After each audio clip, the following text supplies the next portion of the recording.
is changing fast, and the issues are becoming increasingly complex, from global warming to social change to disparity in wealth. All of these issues ask us to dig deep. Each of us has the capacity to adapt, creatively adapt to changing outside conditions, but we really haven't tapped into that much. And of course, the aggression is a sign that we're failing to do so. My name is Dawna Jones. This is the Insight to Action podcast. This is the place where you'll gain insights and inspiration from innovative thinkers and doers in business who hold a higher vision for humanity. If you're interested in co-creating the future moment by moment, this is the program where you'll meet people like you, so we can collectively restore the health of workplaces and society, along with the ecological support systems that everyone needs for life. So being a futurist calls for a particular kind of capacity to see way ahead, because there's absolutely nothing predictable about today's world. Liz Alexander is a futurist whose article on Fast Company got me thinking, because it was about robotics. If you mention the word robotics, people start talking about how many jobs will be lost and the sky is falling and it will be added to the longer list of doom and gloom of today, which, isn't not that useful. So let's just step back and learn from Liz on what's involved in being a futurist and so forth. So Liz, how did you become a futurist, and what exactly do you do? Well, thank you, Dawna. Well, I'm one of those kind of weird people, a kind of millennial in a boomer's body. I like to reinvent myself every 2 or 3 years. So I was kind of coming up to that point of, now what do I do, or what else do I add on? And I've always kept in being a journalist. I've been a journalist for many, many years, and I was writing an article, or asked to write an article about the book that a UK futurist called Patricia Lustig had written. It was called Strategic Foresight: Learning from the Future. And as I'm interviewing Patricia as to what strategic foresight is all about, I suddenly realized, hey, this is what I actually do with my clients. Because what I found out from speaking with Patricia is that, a futurist really can do several things. But the two main things are, somebody specializing in foresight or forward thinking, around trends for specific topics, and then being able to translate that into valuable business intelligence. And I'm thinking, well, I do that in my consulting work. And then the second piece is that kind of, having a fascination and wanting to make a contribution to help people think differently, so that not only can they discover insights for themselves, but they can find ways to apply those practically. And again, the thinking differently is very much something I do with the book clients that I work with. So I thought, well, this is cool. I've been doing this all this time, and I didn't know there was actual name or a term you could attach to it. So I think really, in a nutshell, futurists are kind of what you call the blue sky thinkers. They're the ones that, if they're going to be working for an organization or something, will provide some significant competitive advantage to those organizations so that they can stay ahead of the field or their industry, and actually shape and influence the present as it leads to the future they want. Otherwise, what's going to happen? The future hits you around the face. You weren't expecting it. You get completely blindsided, and then you're just forever playing catch up. Yeah, super true.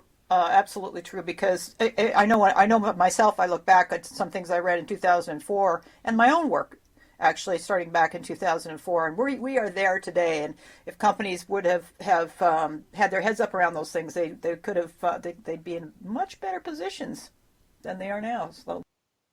Absolutely. And I mean, one of the companies that does this incredibly well, interestingly enough, is Amazon. I mean, when I was reading my friend Joel Barker's book, he writes about paradigm thinking and what have you, and about purposely seeking out new ways of doing things. One of the questions that he says are very useful for people to ask themselves is, what do I believe is impossible to do, which, if it could be achieved, would fundamentally change my business? And then just the other day, I was reading about Amazon and how they create these kind of future press releases. They kind of make stuff up, something that they would like to be able to do, but perhaps is technologically impossible right now. They write the press release for it, and then they figure out, well, what would people want to know about this, or what would be the questions, that we would get asked. And then they develop the projects around that. So I thought that was a brilliant example of an organization actually not just leveraging the future, but actually shaping and creating the future that they want. Yeah, there's a phrase that goes dream things into being, and it sounds like that's what they're doing. Very much so, yeah. Yeah.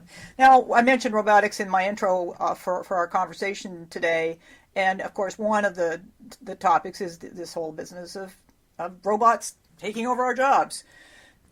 What can you tell us about that? Is it a realistic fear that people have when they hear the word robots and taking my job and all that kind of stuff, or is it something else? What can you tell us about that?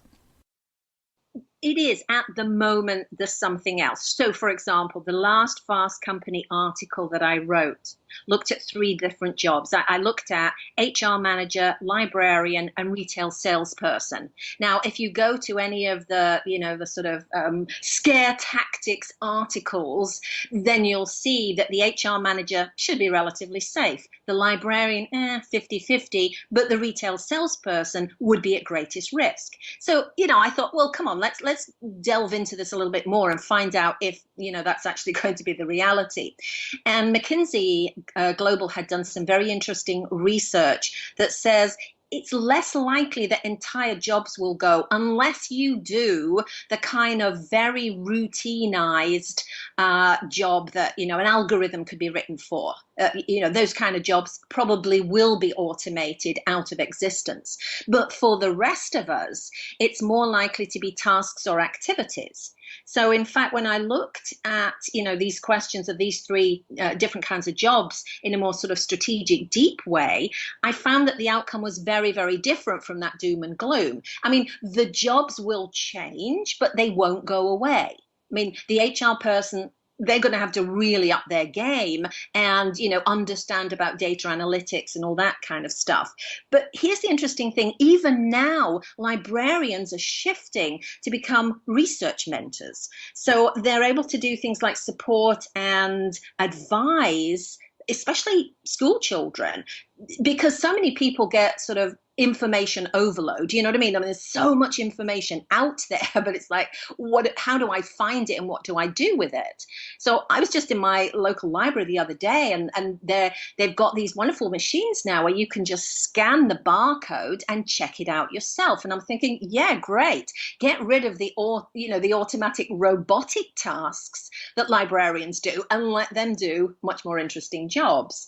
And then the salespeople too, as bricks and mortar stores are recognizing that to compete with online, they're going to have to be much more sort of less transactional and more experiential. It's like a hyped up Apple store, and much more multi-sensory. Again, that will change the jobs that salespeople will be asked to do. So in the short term, even in the medium term, I think it's going to be certain activities that will be automated, but I don't think jobs are going to go away in anything like the terms that we often hear. It's funny because when I first listened to the robotic thing, I had exactly that thought in mind, was just that it makes so much sense to get rid of the mundane stuff, that because there's so much depth of intelligence that humans have that they never access because they're not called upon to do so. And now we can really go deeper and release much more wider sets of intelligences. Oh, absolutely. I mean, I remember this great quote by the CEO of global firm Arup. They've got a dedicated foresight team within their business. And he always says the future is oversold and under-imagined. And the problem is that the media very often, I mean, it's so much more exciting, isn't it, to have a headline, 50% of jobs are all going to disappear, that sort of Chicken Little sky falling in kind of thing. for them, that makes much more interesting, exciting headlines than, the actual sort of truth of it. So sometimes you do have to scratch the surface and look a little deeper. And media love fear, so it makes sense. Now let's look at something like the profession of nurse, for example, because nurses have used data to make their decisions, but they're also really skilled. I mean, the good ones use their intuition, because if they don't, then bigger mistakes happen. So they're looking for those anomalies in the patterns that tell them something else. What can you tell us about how safe their jobs are, but just what role robotics and machines will have in relationship to what they need to be doing as intuitive humans? Yeah, absolutely, Dawna. Well, again, looking at the research, and this is largely coming from McKinsey Global again, it's not just about the technical potential for automating. Even if you can automate, even if robots could do these jobs, it doesn't necessarily mean that we want them to. And nursing is a particularly good example, and I'll tell you for why. The predictable physical work, well, yes, you could say there's a technical potential for automating that. And that might not be a bad idea, because I'm sure there are a lot of nurses being asked to do things that, they end up with bad backs or, some other sort of chronic condition. As you just pointed out, things like data processing and collection. Yeah, absolutely. Give that to the machines.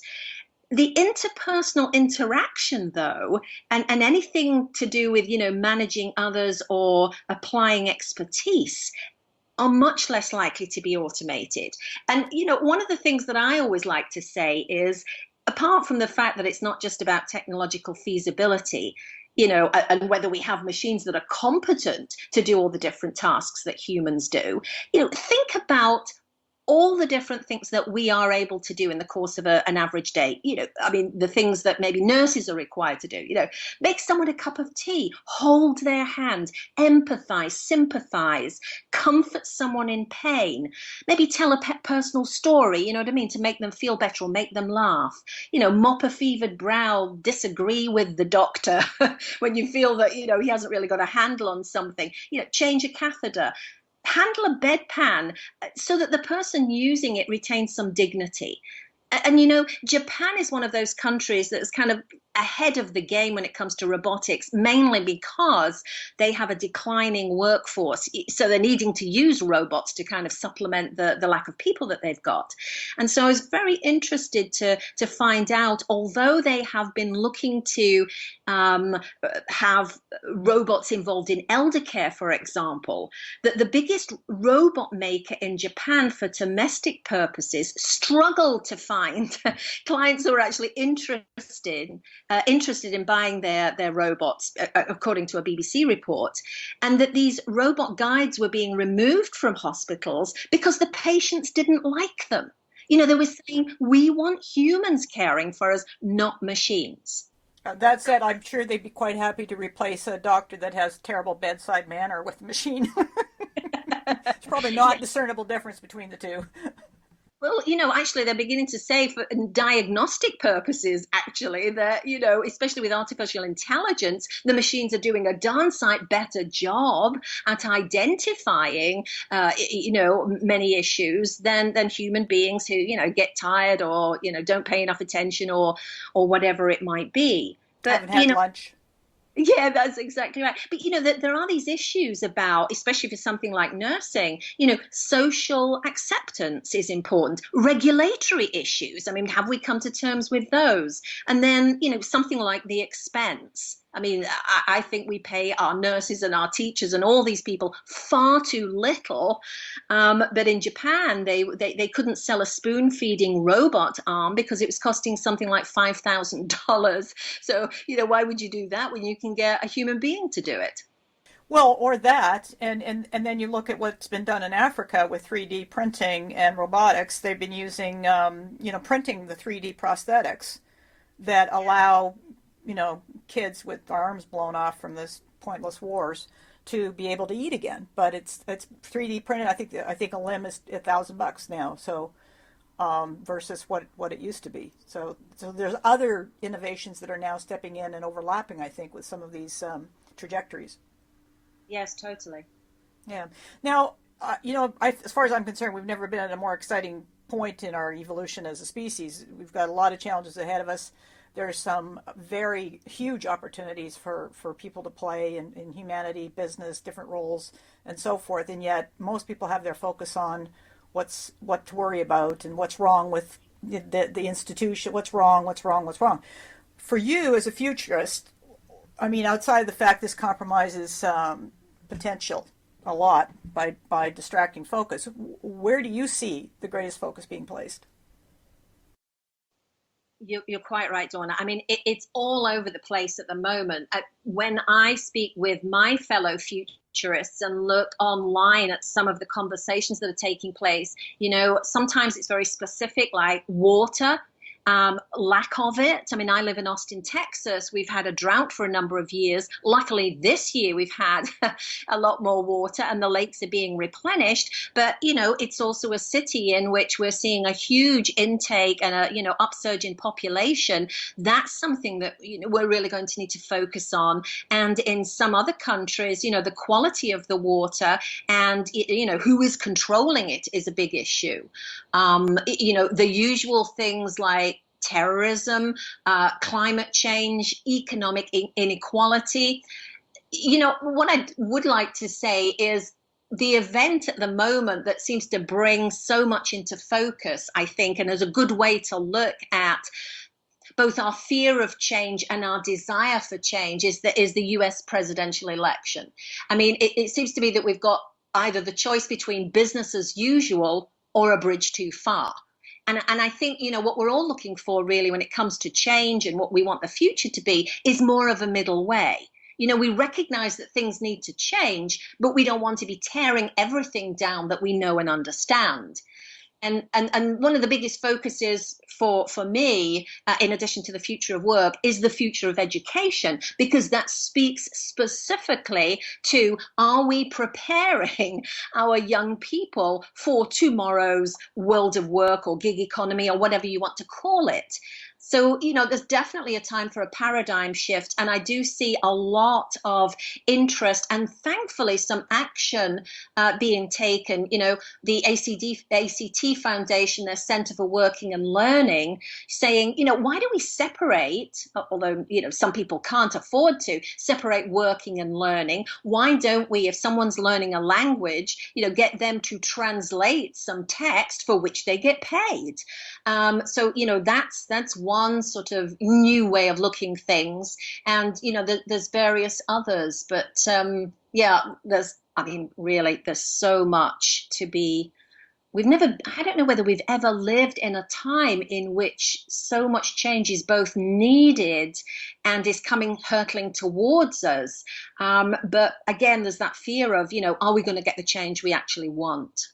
Well, exactly. I mean, we're really talking about designing the future in today's decisions, and it's moment to moment because things are moving exceptionally quickly. So while we'd like to say, well, let's do some medium level change, what we're involved in is radical, and we're just waiting. I mean, there's no question that there will be even more massive disruptions, whether they come from the planet itself, which is its resilience has been compromised through human activity, or whether it comes through technological innovations, where we've long looked to tech to save us, from ourselves, basically. Business has been humming along. There's a percentage of business that sticks to the same old, doing business like we've always done, same as, in the industrial era. They move through several eras, but the attitudes and the mindsets haven't really changed significantly. Future's uncertain. It's unpredictable. There's nothing that throws off traditional decision makers more than not knowing what's going to happen next or not being able to control outcomes. How would you suggest companies work with the unknown in a much more intelligent way? Okay, well, let me try this with you, Dawna. I'm going to read out a number of concerns, if you like, that I'm reading in a book at the moment, and I want you to tell me, what year you think this book was written. So here are some of the concerns: terrorism as an everyday activity, issues around energy, loss of respect for major institutions, information as a key resource, the loss of a college degree as a guarantee of a good job, and data exchange, information exchange, and privacy issues. Now, if those issues were listed in a book, this book that I'm reading, what kind of publishing date would you think it had? Well, you typically think that would have been written in the last 5 years. I've got a feeling it was written at least 20, 30 years ago. Yeah, it's actually in Joel Barker's wonderful book, Discovering the Future, the Business of Paradigms. And the reason I like to mention that his book was written in 1985. The reason I like to mention that is, we need to remember that the future has a foot in the past and the present. There are always wild cards, of course, radical, disruptive change. Although I do believe that, somebody, even when you think about The Big Short, that movie recently about, what went on in 2008, 2009, somebody somewhere knows something. But generally, aside from those, we can always trace what is happening now and what is likely to happen in the future back to what's happened in the past. I'll just give you a prime example. I got these series of DVDs from the library called Science Fiction Theater. It was actually a TV series from the mid-1950s. And one of the programs was called Time is Just a Place. And it was about these visitors from the future.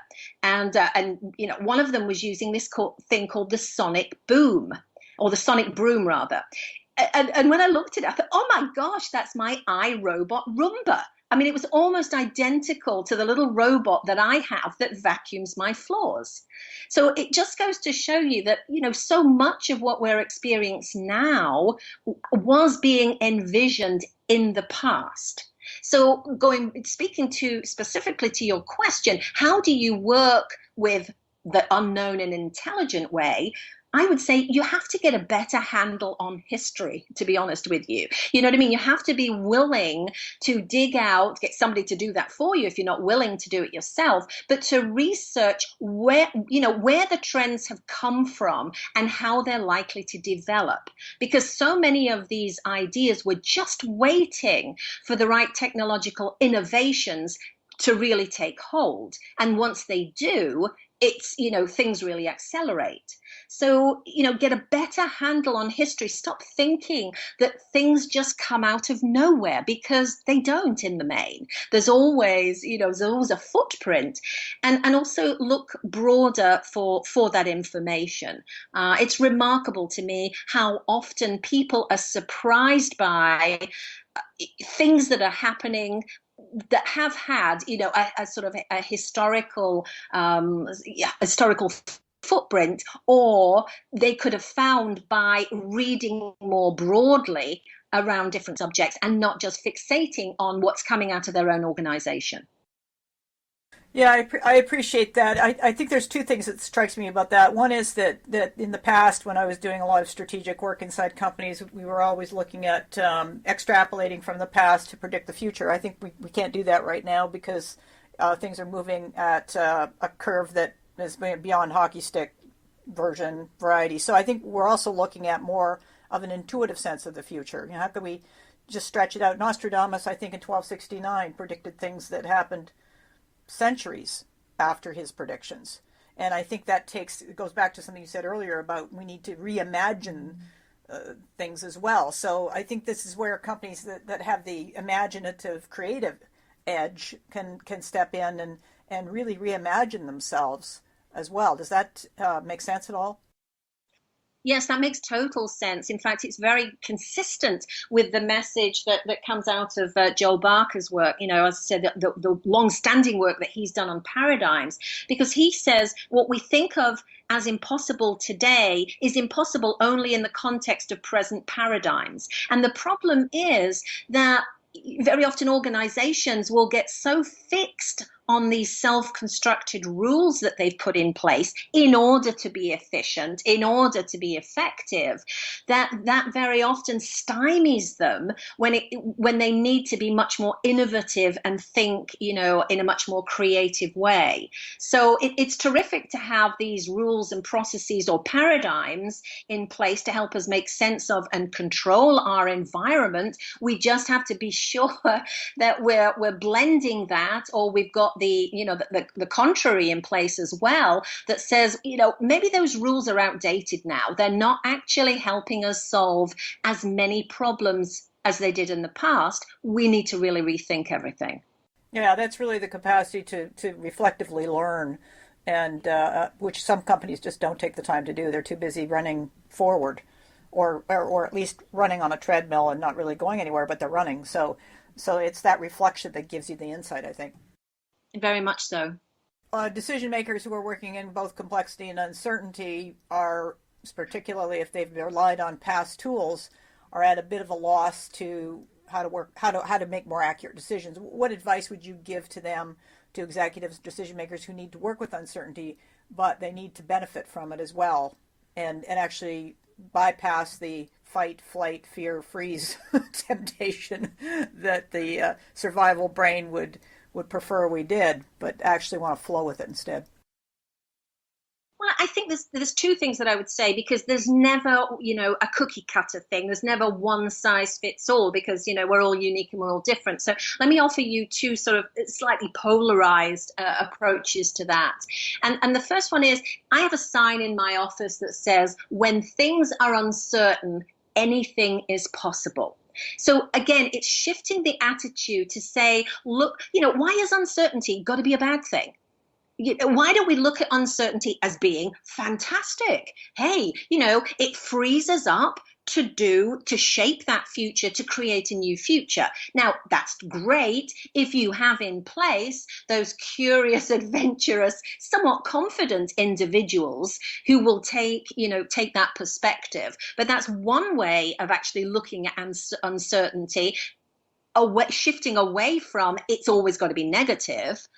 But then the other way that, they might be able to sort of shift the attitude, and some practical advice is to reframe it again and become more aware of things that are called cognitive biases. These are these mental blind spots that we often have that stop us from kind of moving forward in the way that we might. To actively seek out alternative points of view.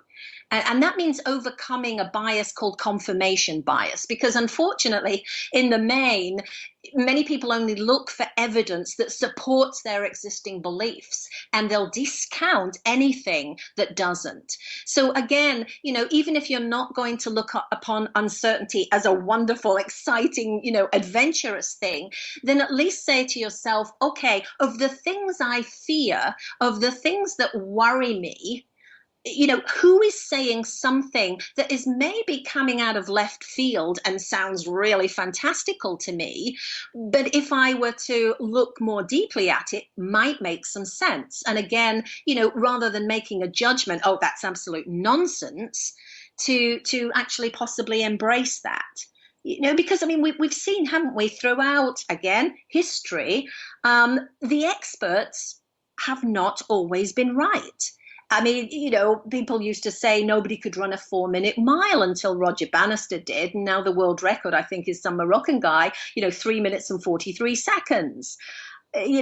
Clarence Birdseye went broke trying to persuade people that frozen food didn't have to be bland and tasteful and mushy, because he had, come up with this quick freeze methodology.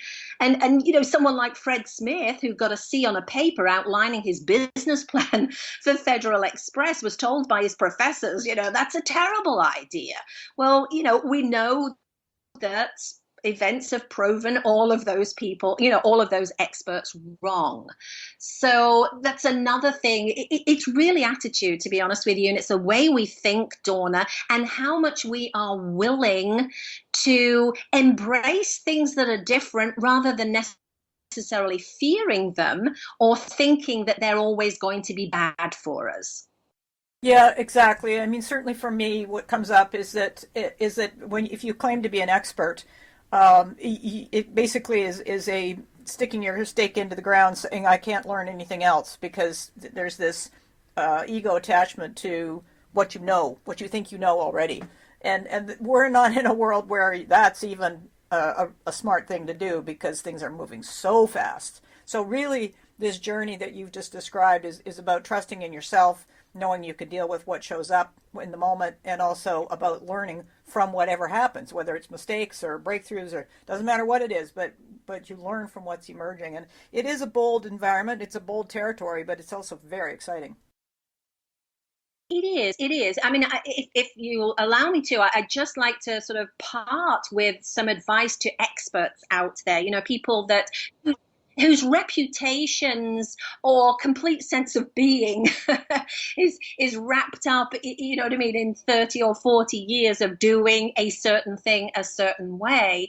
Because again, there's that kind of curse of knowledge or curse of expertise. I mean, I think there's huge dangers, particularly today, to business in being so certain that something can't be done or won't work. And I'd just like to share this personal story with you, because my father got polio, contracted polio, when he's 3 years of age, or actually, I think he was 18 months. I learned later that he spent the first 3 years of his life in hospital because at that time, these epidemics, left children pretty much crippled for life because the conventional treatment by physicians and the entire medical establishment, it sounds so medieval and cruel now. They would put these kids' legs into metal leg braces, they would strap them on boards, and they would keep them immobilized. And in my father's case, the doctor was recommending to my grandmother amputating his leg. But my grandmother had heard about this wonderful woman called Sister Elizabeth Kenny. She was an Australian nurse, a pioneering nurse, that had this very unconventional approach. Now, she was stymied left, right, and center by the medical establishment, who poo-pooed her approach, said it was absolute nonsense, couldn't be done, even though there was evidence demonstrating that the kids that she was treating were able to get up and walk. I mean, she was retraining their muscles with exercises and using hot compresses and all sorts of things. But again, the experts, very, very resistant because their entire reputation was based on this one way of doing things until a few courageous individuals in the medical establishment said, hey, you know, maybe she's got a point here. And the point was that thankfully my grandmother, having heard about Sister Kenny's approach, said, hell no, you are not amputating my son's leg. She followed, Sister Kenny's advice, and my dad went on to cycle, to dance, to run. I mean, he always walked with a limp, and when you're children, you can be really cruel yourself. And remember my brother and I say, but you can't run very fast. Wow, I have never seen a guy take off so fast in all my life. But you can imagine, can't you, how very different Dad's life would have been if my grandmother hadn't heard about this pioneer, this woman on the fringe, this outsider who was going against what the medical establishment had always said needed to be done for these children with polio. So, that's nothing necessarily to do with business, but I think it's a sort of a dramatic example of how dangerous it is, not just for organizations, but for us as entire society or even the whole world, to get so fixated on doing what we've always done the same way and not trying new things. It's a great example, Liz, because right now the biggest threat to business sustainability, particularly these large companies that are run by traditionalists or senior boomers, is that very fact. It's senior execs that really don't think they can change at this point, don't want to learn anything new, and they're just holding out for their pensions. And these are the ones that are putting their whole company at risk, as well as themselves and their legacy, but not consciously, obviously, not intentionally. Well, that brings us neatly back actually to, one of your earliest questions about robotics, because one of the things I'm going to be doing next month is speaking to a group of financial executives in New York about, how the C-suite is at risk of automation, because they don't think they are, you see. They think that because they deal with exceptional cases and everything, that, they're going to be free from this, onslaught, if you like, of artificial intelligence and what have you. And my answer to them is, unless you become more human yourselves, and unless you stop treating your employees like automatons and, human robots, then frankly, we can automate you, because a robot or a machine wouldn't treat them any differently anyway. And it's moving away from this command and control paradigm, or this old methodology, into more of the coordinate and cultivate, moving away from that business is war analogy to thinking more about a gardening analogy, and actually cultivating creativity and expertise in everybody. That's how they're going to save their jobs. Because otherwise, if they're going to be cold and inhuman and intractable, heck, machines are going to do what they can do anyway. That is absolutely brilliant, and I couldn't agree with you more. Can you give us where people go for more information on your site, Liz? Yes, absolutely. Well, I have two sites, Dawna. I am co-founder of Leading Thought, and that is my consultancy where I work with organizations who are interested in, discovering where the trends are going to lead them in their field and anticipate that and differentiate themselves. And that's Leading Thought, LeadingThough